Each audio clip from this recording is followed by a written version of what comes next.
She drove into the mist with no intention of turning back. He lived in the shadows of a garage, fixing what others left broken. One was a woman the world had already judged. The other, a man who had stopped expecting anything good to last. But when their paths collided, quite literally on the edge of a quiet lake in Vermont, neither of them knew that an engine wouldn't be the only thing they'd rebuild.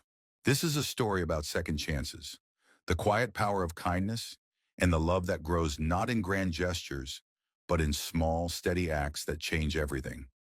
If you believe in stories that heal, stay with us till the end. And if you enjoy this kind of heartwarming, emotional storytelling, don't forget to subscribe to the channel. We've got many more stories like this coming your way, so grab a warm drink, get comfortable, and let's begin the story. The mist rolled in thick and silent over Crescent Lake, swallowing the winding road that traced its northern shore. The leaves of early October blazed in reds and golds beneath the haze, their brilliance muted under the weight of fog. Nathaniel Sawyer, sleeves rolled to his elbows and hands greasy from a late oil change, stepped outside his modest garage to stretch his back. The night air was cold, the kind that crept into bones and stayed there. He breathed in deeply. The scent of pine and engine oil lingered on him like old memories. Somewhere in the stillness, an owl called once and then fell silent. He glanced at the lake, mostly obscured by mist, and was about to head back inside when something pierced the quiet. A scream of metal, the crunch of impact, and a splash. Nate froze. Then he ran. Down the gravel path past the sycamores, boots thudding against wet earth, heart pounding like a war drum. His flashlight flickered in his hand, weak against the darkness and fog. He reached the boat ramp just in time to see the dying glow of headlights beneath the lake's surface, bubbles rising violently to the top. Without hesitation, Nate kicked off his boots, tore off his flannel shirt, and dove in. The cold punched the breath from his lungs, an icy grip that made his muscles seize. He pushed forward anyway. The car was nose down in the lake bed, a black SUV, rapidly sinking, the passenger window cracked just enough. He yanked at the door. It fought him, then gave way. Inside, a woman was slumped over the wheel, unmoving, blonde hair drifting like seaweed around her pale face. He reached in, fingers numb and clumsy, struggling with the seatbelt. His lungs screamed. The clasp resisted. Then, click. He pulled her to him and kicked hard toward the surface, her weight dragging against him like regret. They broke through the lake into the cold night air. She wasn't breathing. "Come on," he rasped, dragging her onto the slick rocks by the ramp. "Don't you die on me." He tilted her head, began compressions. The night pressed close around them, heavy with silence and mist. Then finally she gasped, coughed, choked up lake water.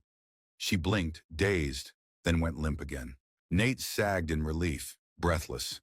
He wrapped her in his flannel, scooped her into his arms, and walked the path home, her soaked body cradled against him. Inside the warm clutter of Sawyer auto and boat repair, the woman lay on a worn-out cot near the wood stove. Nate had dried her hair with an old towel, changed her into an oversized sweatshirt and sweatpants from a forgotten box of donations. Her skin was cold, but her breathing had steadied. Nate sat nearby, still damp himself, the adrenaline fading into quiet disbelief. "Who drives this late on that road?" he muttered.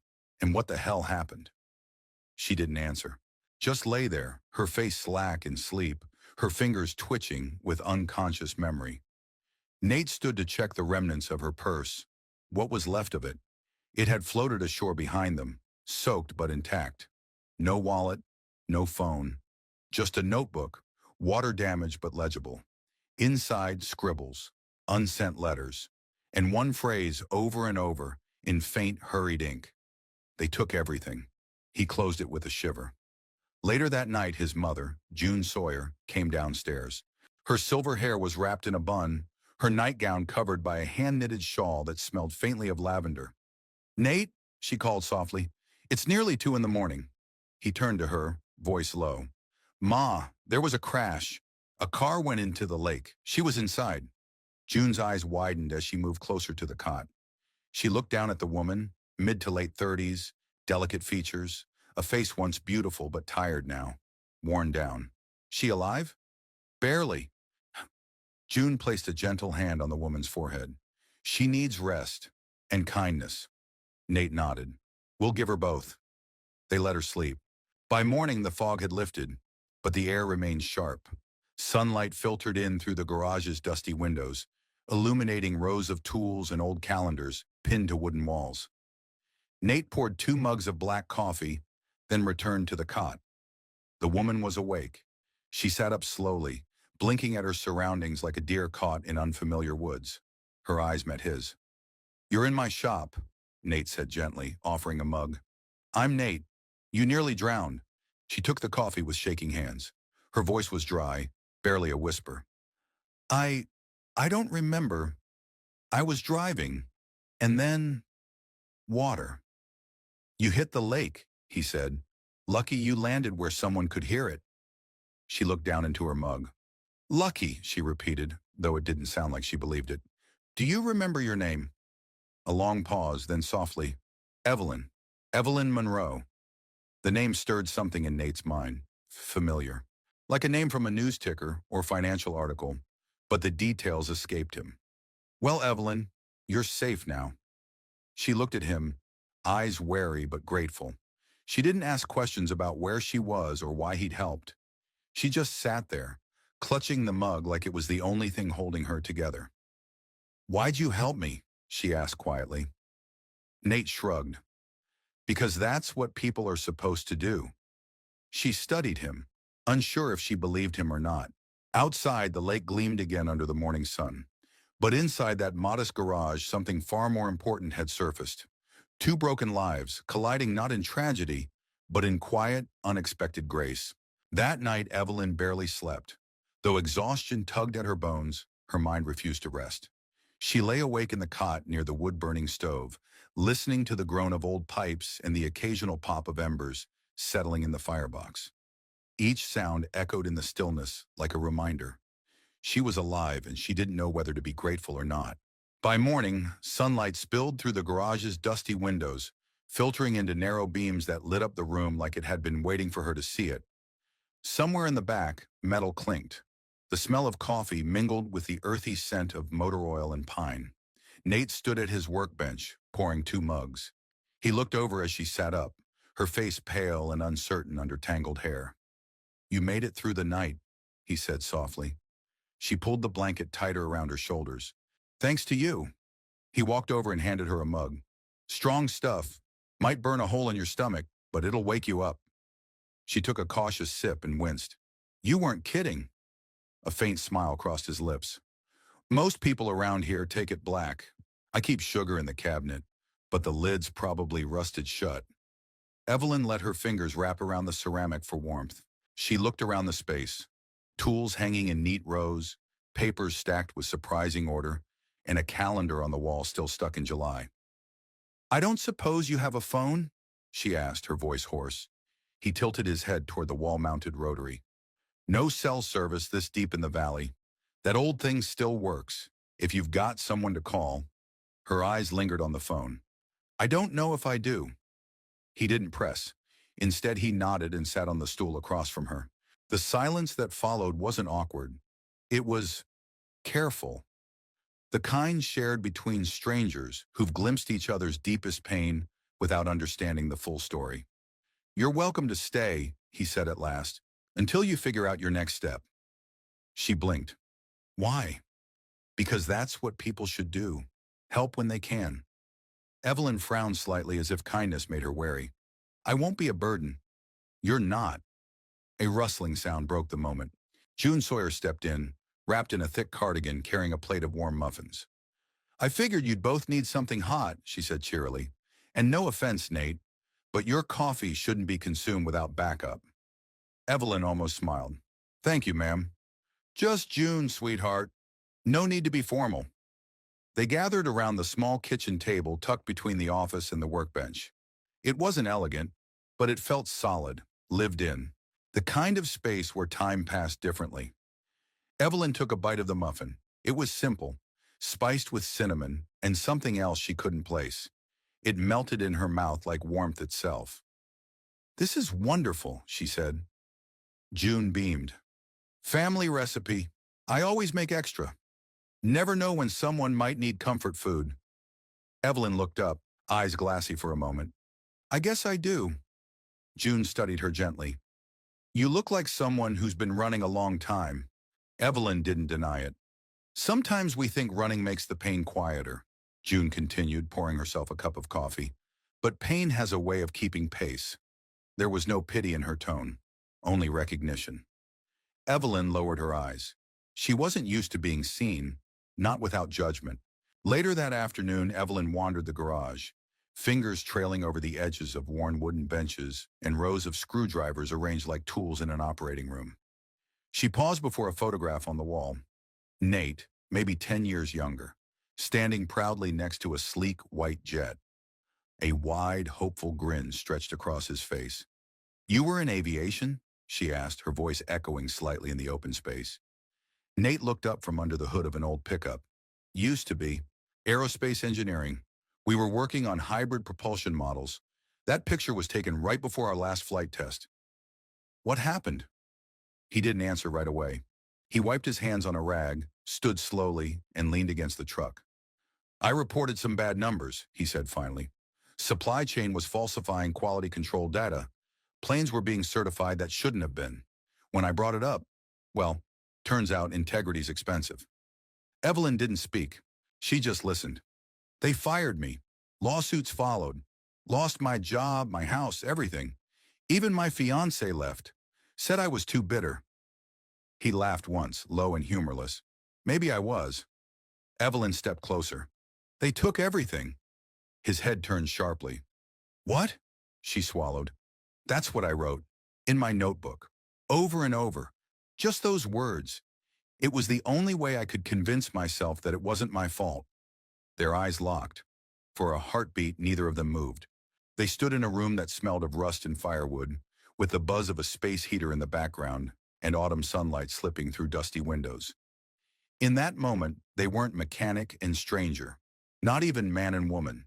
They were survivors, witnesses to each other's wreckage. And somehow, that felt like the beginning of something. Not love, not yet, but something that mattered. The days fell into a rhythm Evelyn hadn't realized she craved. Mornings began with the scent of percolating coffee and June's cheerful humming in the kitchen. Afternoons passed in a quiet, steady cadence. Wrenches turning, country radio humming in the background, and the satisfying thunk of tool drawers opening and closing. Nights were calm, wrapped in thick quilts and the comforting crackle of the wood stove. Evelyn had spent years measuring time in quarterly reports, boardroom briefings, and red-eye flights. Now she measured it by how much grease was under her fingernails, how many bolts she could tighten correctly, how many times she caught herself smiling, genuinely, at something Nate said. She had offered to help around the shop on the third morning. I can't just sit here, she said, pulling her sleeves up to her elbows. Besides, I owe you. You don't owe me anything, Nate had replied, wiping his hands on a rag. But if you're going to hang around, I'm putting you to work. Just don't drop a wrench on your foot. She hadn't. Not yet, anyway. It turned out she had an eye for organization. In just one morning, she'd reorganized 2 cluttered tool drawers and labeled shelves Nate hadn't touched in years. He acted gruff about it at first, muttering something about finding things just fine. But deep down, he didn't mind.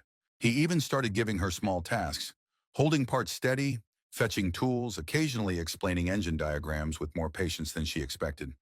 One afternoon, the sunlight was slanting golden across the gravel lot as Evelyn leaned over the open hood of a battered Chevy sedan. Nate stood beside her, pointing to the alternator with a socket wrench. All right, he said. Tell me how you'd test for a bad one.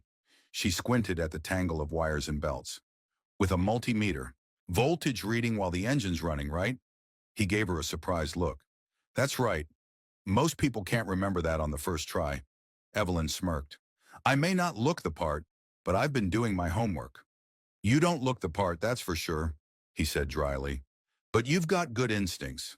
Her smile softened, but there was something else behind it, something distant. Instincts were the only thing I had left. He looked at her. You don't have to keep proving yourself, you know. She shrugged. I'm not trying to prove anything. I'm just trying to remember who I am. That evening, as Nate packed up and turned off the shop lights, Evelyn lingered behind. She found herself staring once again at the photograph on the back wall, the one of Nate, younger and smiling, standing proudly in front of a sleek white aircraft.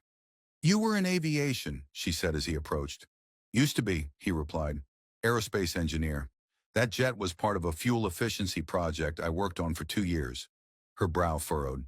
"What happened?" He leaned against the counter, arms folded. "Long story. I found discrepancies in materials reports, some shady vendor contracts, safety issues being overlooked. I flagged it. You blew the whistle." "Yeah. Thought doing the right thing would count for something." He let out a short, dry laugh. "Turns out it just made me a liability. I got pushed out. Lawsuits, blacklisting, lost my license. Lost my fiancée too. She didn't sign up for poverty and scandal." Evelyn looked down, fingers brushing the edge of the counter. "They took everything." Nate blinked. "What?" She glanced up, her voice barely above a whisper. "That's what I wrote in the notebook. Over and over. They took everything. Like if I kept saying it, I could believe it wasn't my fault." Their eyes locked in the dim light of the garage. For a long moment, neither spoke. There was no need to. In the shared silence, something passed between them. A recognition of scars not seen, of losses no one else had validated. Nate finally broke the stillness. "They didn't take your integrity." She gave a soft, tired laugh. "Sometimes I think I left that behind too." "You didn't," he said. "I can see it, even if you can't yet." That night, Evelyn sat alone by the fire, a blanket draped around her shoulders, June's favorite chamomile steeping quietly in her cup. The flames flickered softly across the brick hearth, and through the small garage window, she could see the lake, black and still, cradled in mist. She thought about the woman she used to be, the woman who walked into conference rooms flanked by assistants and lawyers, who could read a market forecast like a second language. The woman who signed contracts without blinking, but who had slowly, quietly forgotten how to feel joy. That woman had driven her car toward the lake. This one, this version of herself, sat near an old stove, wearing a borrowed sweatshirt, hands smelling faintly of diesel and lemon soap. She didn't know what to make of that. But for the first time in months, maybe years, she didn't feel like running. The next morning, Nate found her already awake, sitting on the front steps of the shop with a cup of coffee, watching the sun rise over the lake. "Early riser?" he asked, stepping outside. "I didn't want to miss the quiet," she said. "It's the only time my head feels still." He nodded, then stood beside her in silence, sipping his coffee. "You know," she said after a while, "you fix more than just engines in that garage." He turned, one brow raised. She didn't elaborate. Just looked back toward the lake, the morning mist curling gently above the surface like breath. But she didn't need to explain, because some truths don't live in words. They live beneath the surface, steady and deep, just like the engines they'd been quietly repairing. The forest near Crescent Lake had begun its slow, dramatic transformation. Maple and birch trees stood in full regalia, leaves turned into flames of gold, scarlet, and amber. The air held that crisp, woodsy scent of early October, a mix of fallen leaves and distant wood smoke. There was something almost holy about the hush of the woods, as if nature itself held its breath before winter came to erase it all. Evelyn walked a step behind Nate on the narrow trail that wound through the trees behind the garage. They were supposed to be looking for a part, an old transmission mount someone had left near the fishing shack years ago, but neither of them seemed in a hurry. "Doesn't seem like a great place to store car parts," she said, stepping over a moss-covered log. Nate gave a half shrug. "You'd be surprised what people stash out here. Vermont folks are thrifty. Junk becomes treasure eventually." "Wah," she smiled. "Is that what you think I am? Salvageable?"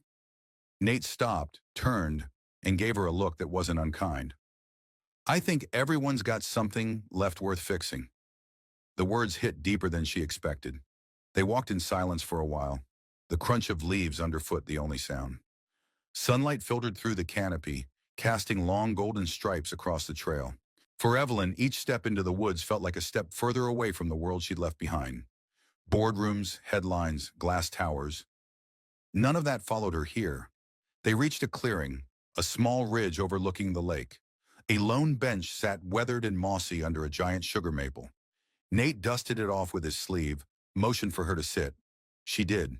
He sat beside her, arms resting on his knees, eyes scanning the horizon. "You ever think," she began. That your life was supposed to go one way, and then it just didn't? Nate let out a breath. Yeah, more times than I care to admit. She picked up a leaf from the bench, crimson red, edges curling. I used to have a 5-year plan. Every quarter I'd review it, tweak it, add steps. Sounds exhausting. It was. She paused, but it made me feel like I had control. He nodded slowly. And then, they turned on me. The board, the press, my partners. It didn't matter that I didn't sign off on the illegal acquisition. I was the face, I took the fall. She looked out at the lake. I thought if I disappeared, it would all just quiet down. Nate didn't speak. He just waited. I drove all night. I didn't have a destination. And then I saw the mist on the lake. It looked peaceful, like it wouldn't fight me. A long silence stretched between them, broken only by the wind rustling high in the trees. I wasn't trying to die, she said softly. Not really. I think I just wanted to stop hurting. Nate finally looked at her. I get that. You do? He hesitated. The day I lost my license, I sat in my truck for 3 hours outside the FAA building. I had a bottle of whiskey in the glove box and nowhere to go. Thought about driving until I ran out of road. What stopped you? He gave a slow smile. I remembered my mom. She'd just moved in with me. Didn't have her meds sorted yet. If I left, she'd have nobody. That's all it took. One person. Evelyn looked down. Funny, isn't it? All it takes to hold on is one thread. Yeah, but someone's got to offer it. They sat that way for a while, watching the wind ripple the lake below. Evelyn could feel something shifting inside her, a quiet loosening of the shame that had knotted itself into her chest for months. Not gone, but softening. You've got good boots, Nate said suddenly. She blinked. What? He pointed. Your boots, not the kind you buy at a department store. Hand-stitched soles. I'd say Italian. She laughed, caught off guard. Trust you to notice footwear in the middle of an emotional reckoning. He grinned. Details matter. Her laughter faded, replaced by a warm, lingering smile. I'm glad you noticed. That evening, back at the garage, Evelyn found June tending to a pot of stew in the kitchen corner. The scent of thyme and bay leaf drifted through the space. How was the woods? June asked without turning. Therapeutic, Evelyn replied, sitting on the worn bar stool. Nate's good at silence. June chuckled. He always was. Never talked much as a boy. But when he does speak, you ought to listen. Evelyn looked thoughtful. He said something today about how everyone's got something worth fixing. I've been thinking about that. Because it surprised you? Because it didn't.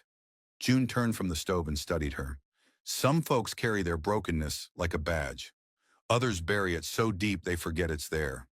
But every now and then, you find someone who's broken and still open. That's rare. Evelyn's voice was quiet. That's what scares me. What? That I could start wanting things again. June placed a bowl in front of her. Then you're healing. Later that night, Evelyn stood alone in the garage, the hum of the shop's heater the only sound. She wandered over to Nate's tool wall, fingers brushing across polished handles and worn labels. She picked up a wrench, felt the weight of it in her hand. Heavy, balanced, real. It occurred to her then that maybe she didn't need to go back to who she was. Maybe she wasn't meant to. She wasn't sure what came next. But for the first time, she wasn't afraid to find out. It started with a light bulb. More specifically, with the flickering one above the reading nook in the corner of the garage's office space. Evelyn had been rifling through a box of old invoices when she noticed it. An overhead fixture buzzing sporadically, like it couldn't decide whether to live or die. I think your light's giving up on life, she called out to Nate, who was under a lifted truck, arms elbow deep in brake lines. Been doing that for months, he replied. I keep forgetting to fix it. Evelyn tilted her head at the space. It was cozy in its own way. A pair of cracked leather chairs, a short bookshelf crammed with manuals and paperbacks, and a worn rug faded by time. A corner meant for catching your breath. But it had been neglected, forgotten, just like she'd felt when she arrived. An idea sparked. That afternoon, she drove with June into town.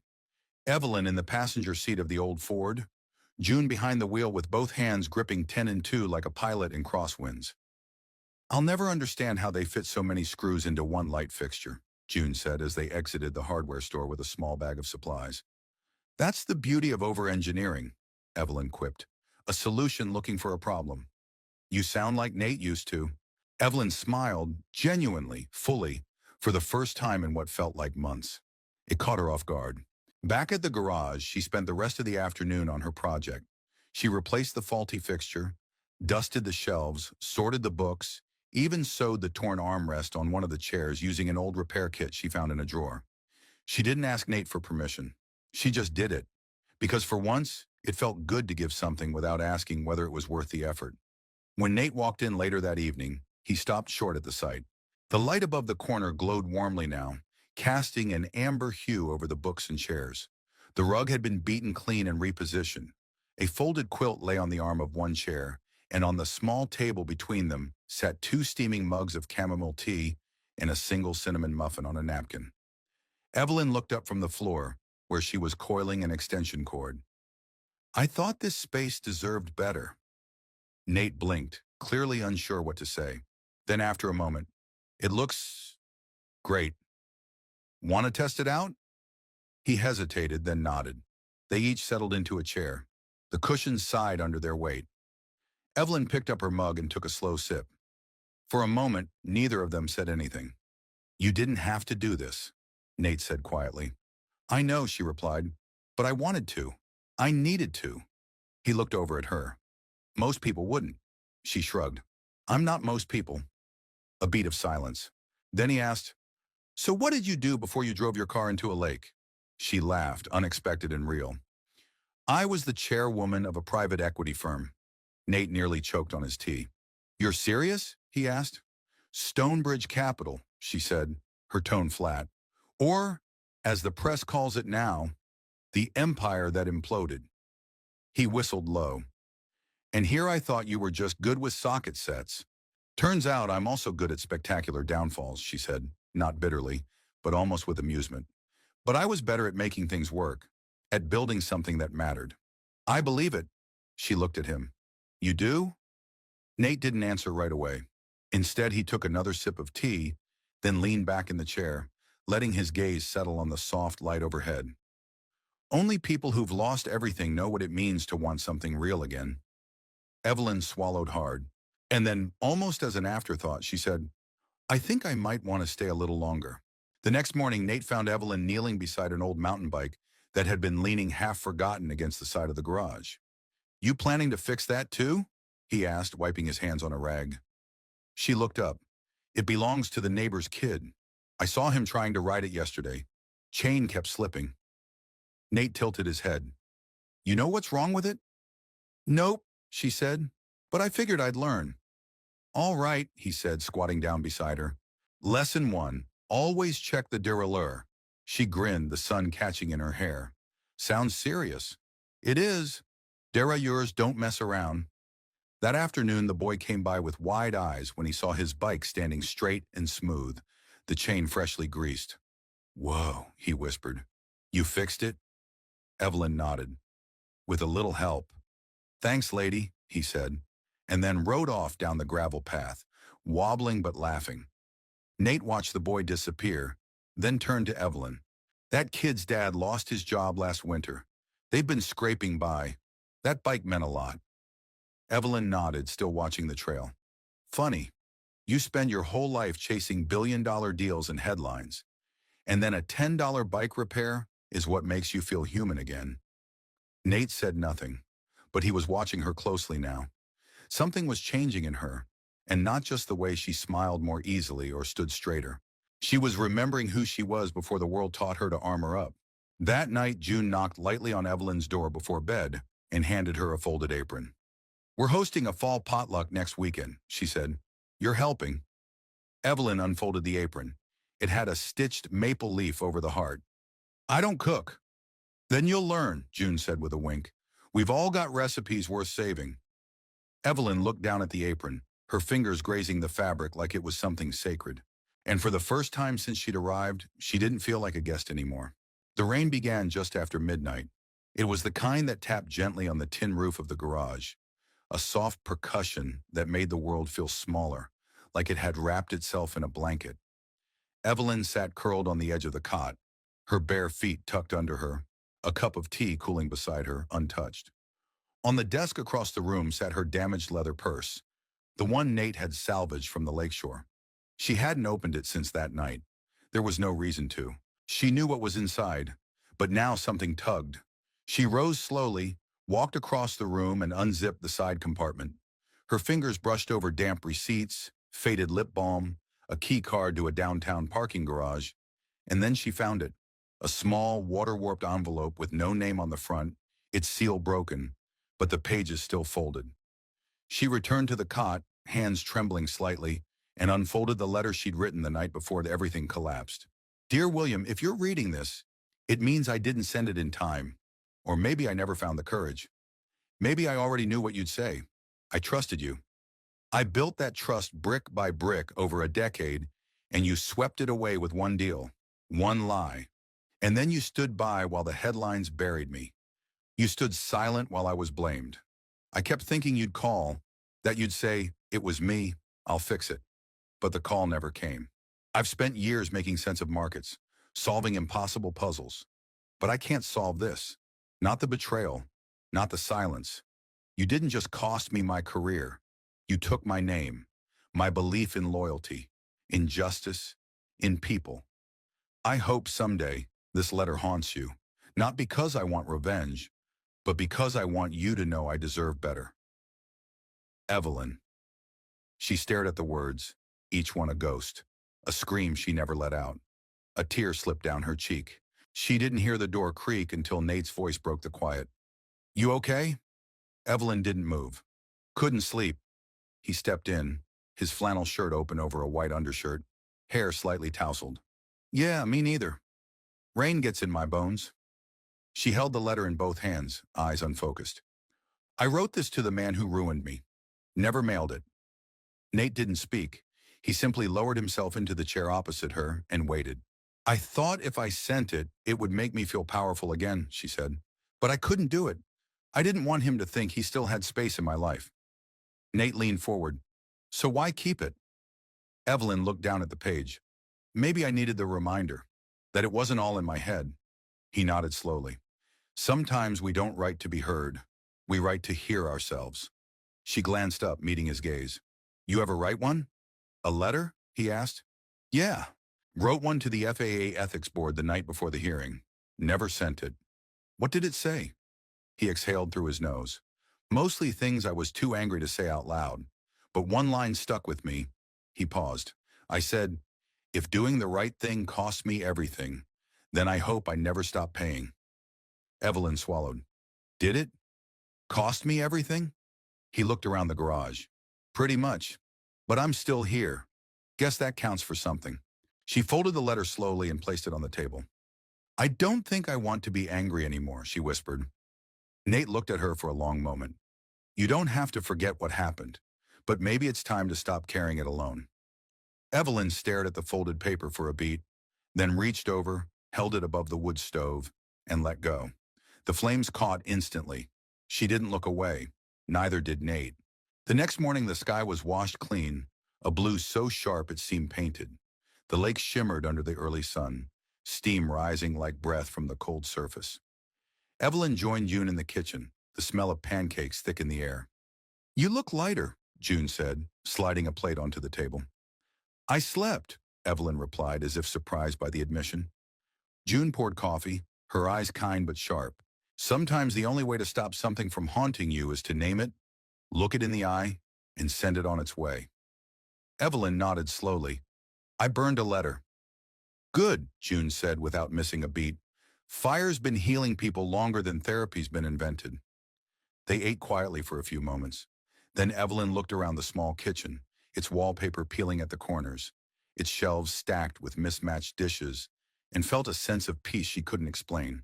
June, she said suddenly, why did you let me stay? You didn't even know me. June wiped her hands on a towel. Honey, there's two kinds of people in this world, those who run from broken things and those who reach for glue. I raised Nate to be the second kind, and I wasn't about to let him forget it. Evelyn blinked. You think I'm broken? I think you're rebuilding, And that takes guts most folks don't have. That afternoon, Evelyn stood in the center of the garage looking at the old workbench like it was a pulpit. A spark had returned to her, quiet but undeniable. She picked up a clipboard and began organizing parts lists. Nate raised an eyebrow as he passed. You working or pretending? Reorganizing your system, she replied. No offense, but it's a mess. Offense taken. She grinned. And for the first time when she looked at him, it wasn't with guarded appreciation or guilt-soaked gratitude. It was connection, the honest kind, the kind that only happens when both people have stopped pretending. The morning started like any other, bright, cool, and humming with quiet purpose. Evelyn was tightening a bolt on the wheel hub of a rusted pickup while Nate worked under the hood. The garage doors were rolled up, letting in the soft Vermont breeze and the sweet scent of wood smoke from someone's distant chimney. June was inside baking for the church fundraiser, and an old radio on the shelf played a mellow country tune that drifted through the garage like memory. You know, Nate said, emerging with grease on his jaw. You're getting good at this. Evelyn smirked. Don't sound so shocked. I used to run a billion-dollar firm. I can handle bolts and brake pads. He laughed softly, straightening. Most people can't handle their egos once they've done that. She opened her mouth for a comeback, but a strange smell interrupted her. Burnt plastic. Then came the hiss. Sharp. Wrong. Do you smell? She began. Yeah, Nate cut in, already moving. Electrical. A sharp crack split the air. Behind them, near the back wall, where a stack of old wiring had been organized just days ago, flames erupted. Small at first, flickering orange against the shadows, but growing fast, licking up the wall like it had been waiting for oxygen. Fire extinguisher. Left wall, Nate barked. Evelyn was already sprinting. June appeared in the doorway, coughing. What's? Get out of the building, Nate shouted. Evelyn grabbed the extinguisher, pulled the pin, and began spraying, coughing through the smoke. Nate grabbed a second one and joined her. Together they fought it back. Foam and noise and heat. For several minutes, there was only chaos. The roar of fire, the hiss of the foam, the acrid sting of melted wire and singed wood. When the smoke finally cleared, the back corner of the shop was blackened and scorched, but the fire was out. Evelyn was hunched over, hands on her knees, catching her breath. Her sweatshirt was smeared with ash, her face streaked with sweat and soot. Nate coughed hard and leaned against the workbench, his chest heaving. You okay? He asked hoarsely. She nodded. You? I will be. June came running from outside, wrapped in a blanket offered by a neighbor. The fire department's on the way, she said, eyes wide. Someone saw the smoke and called it in. Nate nodded. Good. We've got it contained. But it wasn't over. Because as the sirens neared and the first responders arrived, a man in a tailored coat and polished shoes stepped out of the crowd, forming near the road. He didn't look like a local. He looked like Wall Street had dropped him in the middle of Vermont by mistake. He stopped when he saw Evelyn, and then slowly raised his phone and took a photo. Evelyn froze. Nate noticed her face shift, color draining, eyes narrowing. Who is that? He asked. She didn't answer. Another camera flashed, and then a woman's voice behind them, half whisper, half audible. Is that her? That's Evelyn Monroe, isn't it? Evelyn turned sharply. Please don't. But it was too late. Within minutes, her name was echoing through the small crowd like wildfire. Someone was already pulling up articles on their phone. Monroe, wasn't she the one involved in that Stonebridge scandal? I thought she disappeared. Is this where she's been hiding? Nate stood beside her, jaw clenched. You want to explain what's happening? Evelyn looked at him. Her face was calm, but her eyes were a storm. I didn't tell you, she said slowly, because I didn't want to be her anymore. The reporters arrived within the hour. 2 local news vans, a blogger with a handheld camera, and someone live streaming from their phone. The fire was already yesterday's news. What mattered now was that Evelyn Monroe, disgraced Wall Street executive, had been found in a small-town garage in Vermont, dressed like a mechanic. She refused every interview. She closed the garage door. She didn't speak to anyone. Nate followed her inside, the sound of shouting muffled by the thick roll of the garage bay door slamming shut. You should have told me, he said. Evelyn sat on the edge of the workbench, face pale. I was trying to start over. I could have helped you handle it. No, Nate, you would have looked at me differently. He was quiet for a long moment. Then softly, and what makes you think I haven't already? That cut deeper than she expected. She stood, hands clenched. You think I came here with a plan? I didn't. I was falling apart. I was ready to give up. I know, he said. I was there. Evelyn shook her head, voice trembling. I was finally feeling like I could breathe again, that I could be someone without a title, without a brand. And now it's all back. You're still the woman who helped fix that boy's bike, who organized my mess of a workshop, who saved June from smoke inhalation today. He took a breath. You're more than what you ran from. She blinked, tears threatening. But what if no one else sees that? Then they're not looking hard enough. That night, the garage stood quiet.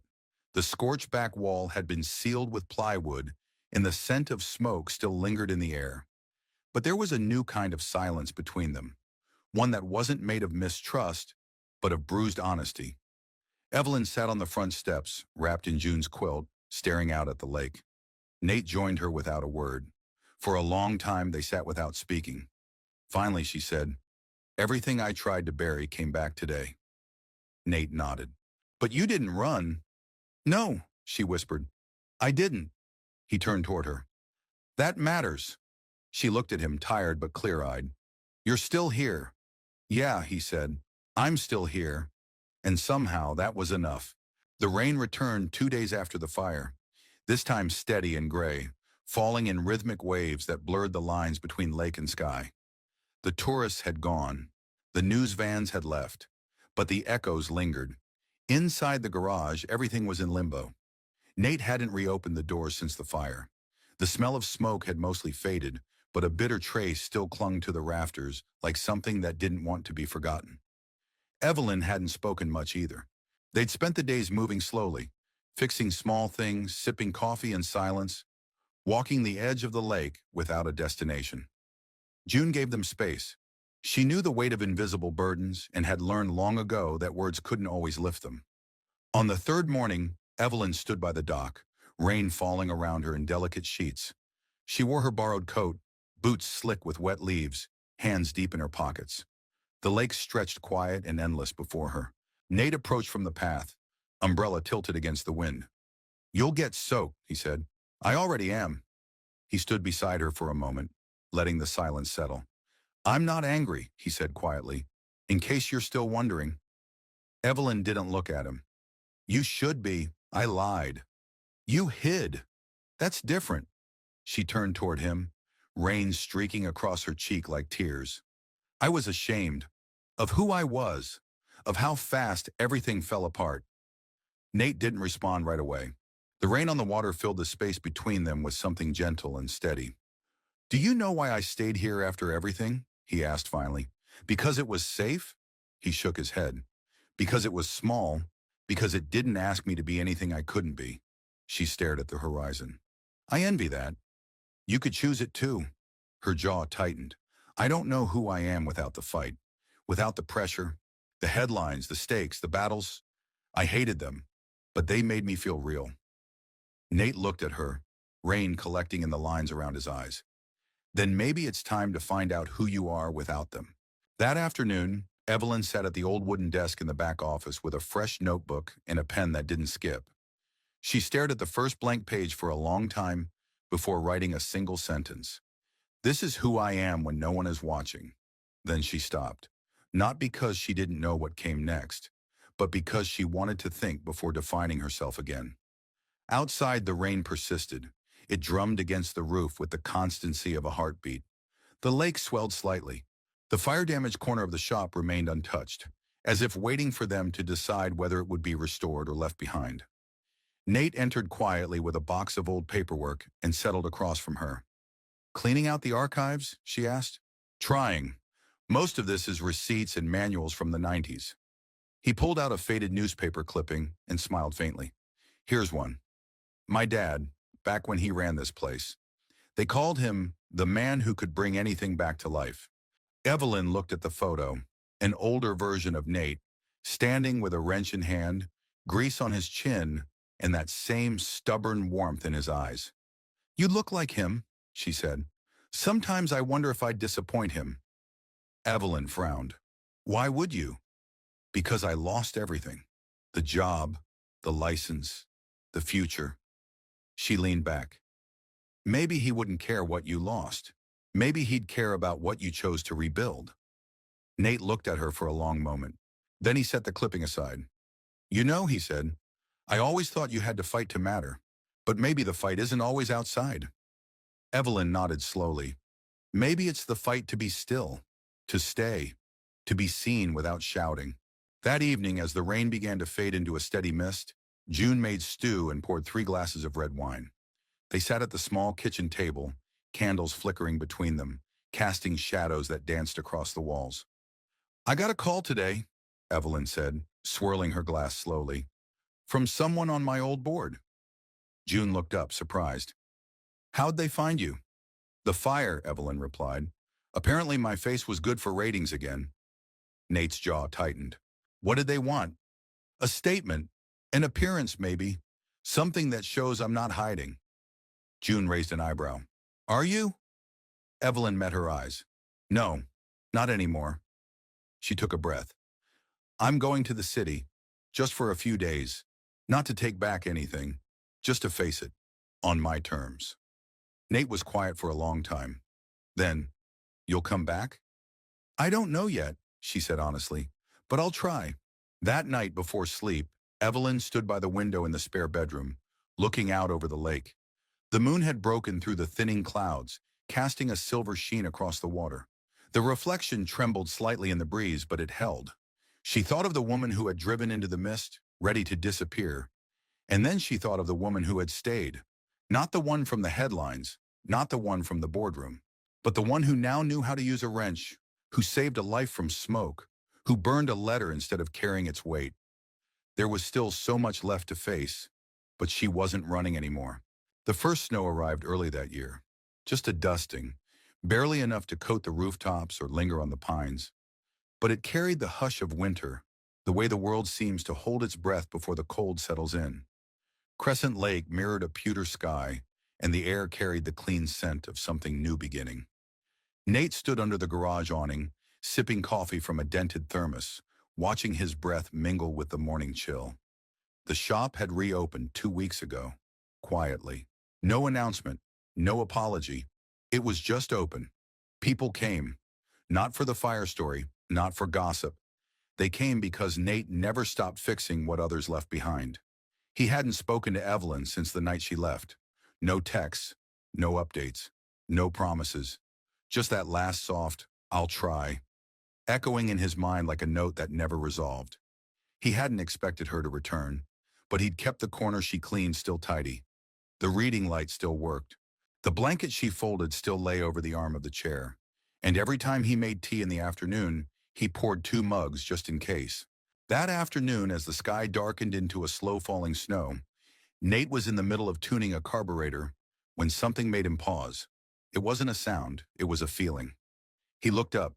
The garage doors were open wide to let in the winter air, and outside, framed by the soft gray light and the whispering snowfall, stood Evelyn.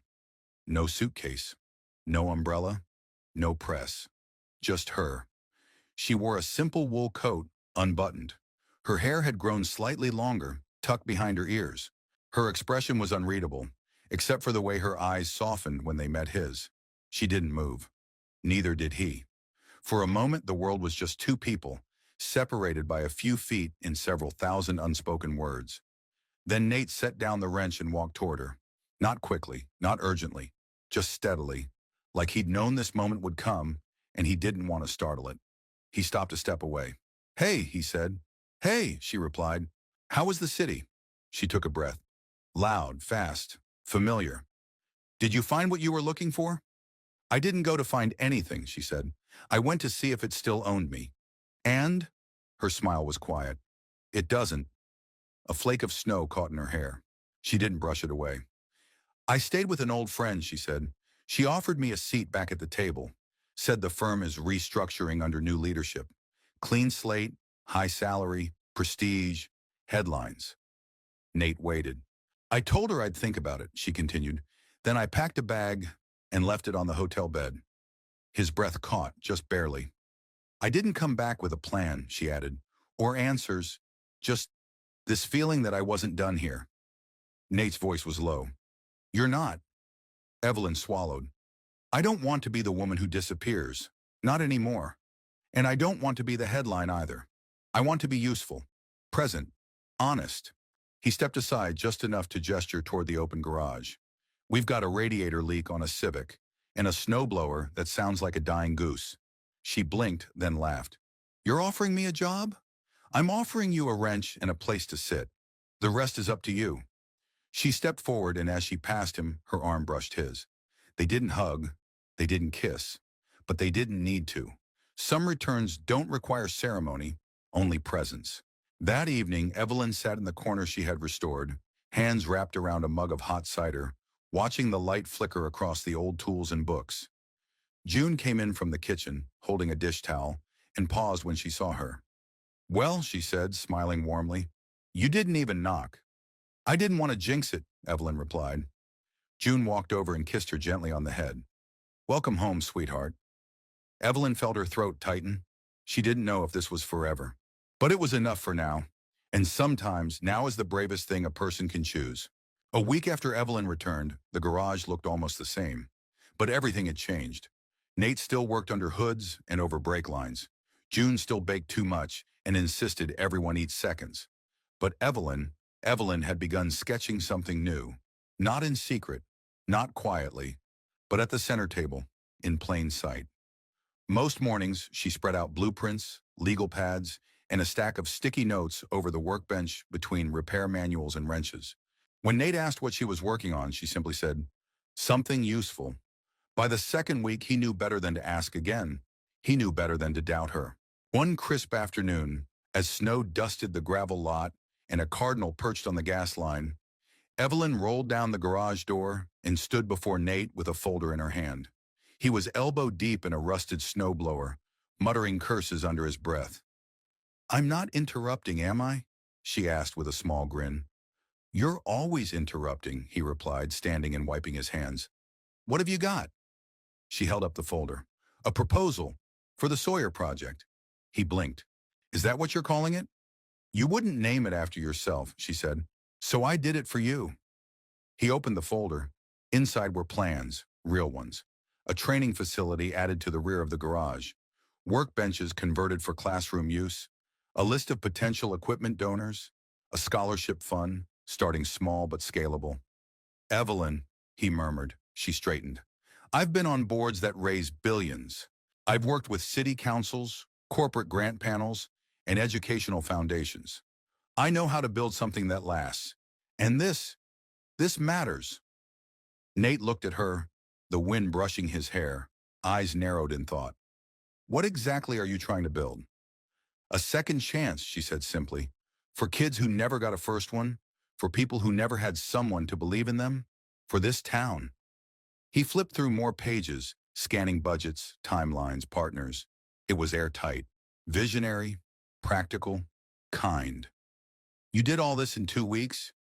I've been designing it in my head since I saw that boy trying to fix his bike with a butter knife. Nate gave a low chuckle.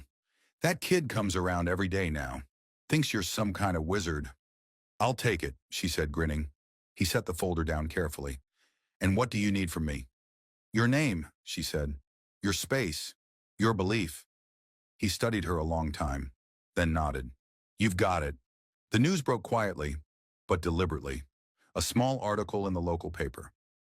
Former Wall Street exec returns to Vermont. Launches skills program for rural youth. No scandal, no spin, just facts. Evelyn gave one quote. People are more than their worst moment, and sometimes the best work we do doesn't happen in offices, but in places with oil-stained floors and second chances. Nate read the article while sipping coffee at the back of the garage.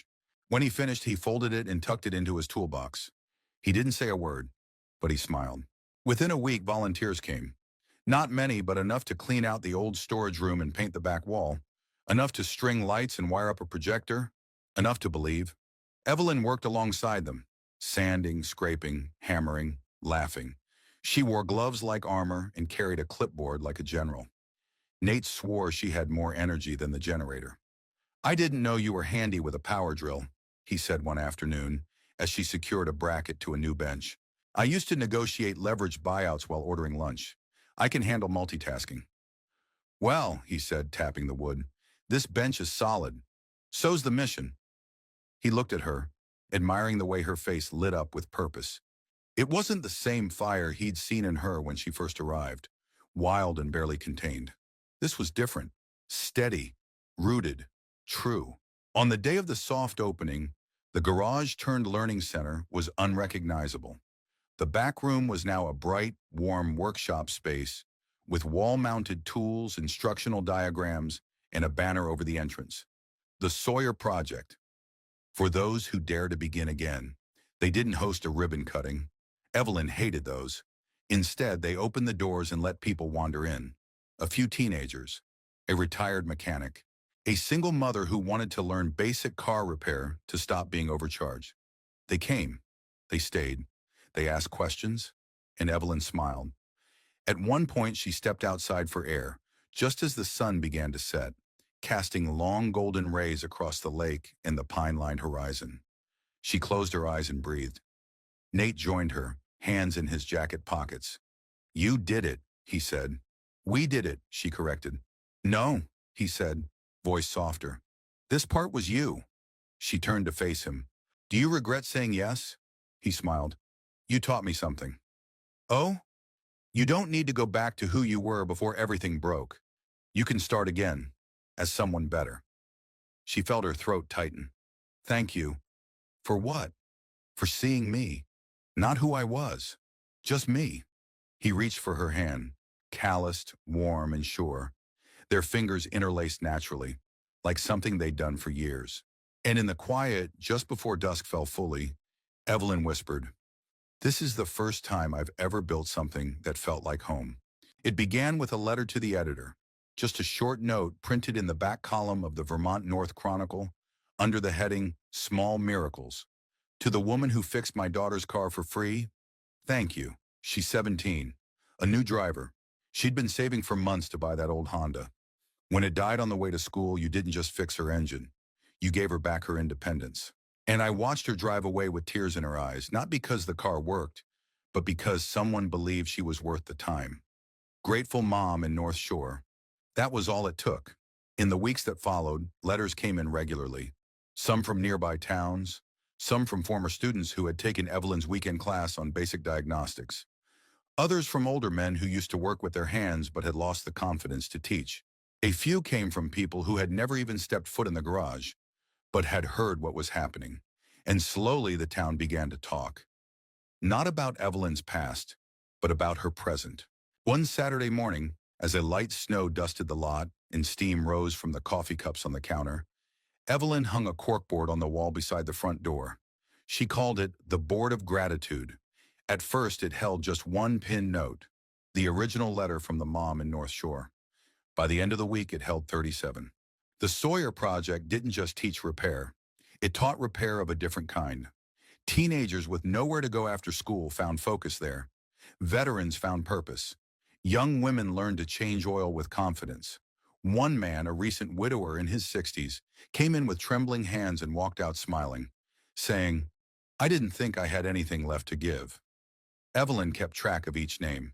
She started a map on the back wall, pinning red markers for every town represented by someone who stepped through the garage door. By Christmas, the pins had spread across 3 counties. One morning, Nate walked in to find a TV crew in the parking lot. He froze. "What's this?" Evelyn, adjusting a display rack of toolkits, looked up calmly. "PBS Regional. They're filming a special on community revitalization. Someone submitted our story." "Wasn't me," he said quickly. "No," she smiled. "It was June." At that moment, June entered from the side door with a plate of ginger cookies and a warm, unapologetic grin. "What? You boys never tell your own stories." "Someone had to." Nate groaned, rubbing his face. "They better not want me on camera." An hour later, he was in front of it anyway. The interviewer asked him only one question. "Why did you say yes?" Nate hesitated. then looked at Evelyn, who stood at the edge of the frame, holding a toolbox with both hands like it grounded her. Because sometimes, he said slowly, you fix a car, and it's just a car. But sometimes you fix something, and the person who walks out is a little stronger than when they walked in. That's what this place does, and that's why I stayed. The interviewer was quiet for a beat. Then she lowered the mic and nodded. The segment aired 3 weeks later. Nate didn't tell anyone to watch it, but by the next day, the voicemail on the shop's phone was full. One message was from a guidance counselor at a high school 30 miles north. Another from a nonprofit in Boston looking to sponsor trade kits. A third from a father who said his son hadn't smiled in 6 months until he took Evelyn's beginner's course and learned how to rebuild a lawnmower engine. The one that made Nate pause, though, came last. I just wanted to say thank you. My brother knew you from the aerospace program. He always said you were the kind of guy who did the right thing, even when it cost him. Seeing you still helping people now, it gave me hope again. Nate didn't say anything for a while after listening. Then he quietly deleted the message. Like holding on to it too long might make him forget the simplicity of why he did what he did. That night, he stood outside the shop, looking up at the sign newly painted above the door. Sawyer Auto and Learning Center. The same name, just widened, like the space had expanded to hold more than just cars. Evelyn stepped beside him, her gloved hands curled around a thermos. Do you ever think, she said softly, that maybe none of this would have happened if I hadn't hit the lake that night? Nate gave a slow smile. Then I guess I should be grateful for bad breaks. She nudged him. Don't get too poetic. He looked at her steady and warm. You changed things, Evelyn. Not just here. Not just with this program. You reminded people that redemption isn't a press release. It's a practice. She blinked, the cold stinging her eyes. You helped me believe in it again. They stood that way a while, watching the snow fall under the glow of the garage lights. Somewhere inside, a student's laughter echoed. A wrench dropped. June hummed a carol softly off-key, and outside 2 people stood shoulder to shoulder, quiet witnesses to the miracle of rebuilding, not just what had burned, but what had been missing long before it ever caught fire. The snow had melted into spring. It came quietly as Vermont springs often did, soft and slow, with small signs at first. Robins returning, crocuses pressing up through stubborn patches of frost, and the lake shedding its icy skin. The garage had changed with the season. The Sawyer project now ran 5 days a week. Students came from towns Nate couldn't pronounce, wearing work boots too big and hearts too guarded. But they came. Evelyn taught 2 classes on electrical systems and 1 on business fundamentals. She still got grease on her hands, still laughed when someone dropped a socket into an engine block, and she still poured Nate's coffee every morning at 7:05 sharp. One afternoon in April, the town gathered at the lake for the spring picnic, a tradition revived after years of being forgotten. There were folding chairs and checkered blankets, coolers filled with lemonade, children playing tag under the budding trees. June served her famous apple cobbler with 2 scoops of ice cream, whether you asked for one or not. Evelyn wandered to the edge of the dock with Nate, a paper plate in one hand, the breeze lifting strands of hair from her neck. Looks different in the spring, she said, watching the sunlight sparkle across the lake. So do you, he said. She turned to him, half smiling. How? Less armor, same fire. She laughed quietly. You're getting poetic again. He shrugged. Must be the cobbler. Later that evening, long after the tables had been cleared and the children carried home, Evelyn returned to the dock alone. The water was calm, the air filled with the scent of pine and distant smoke.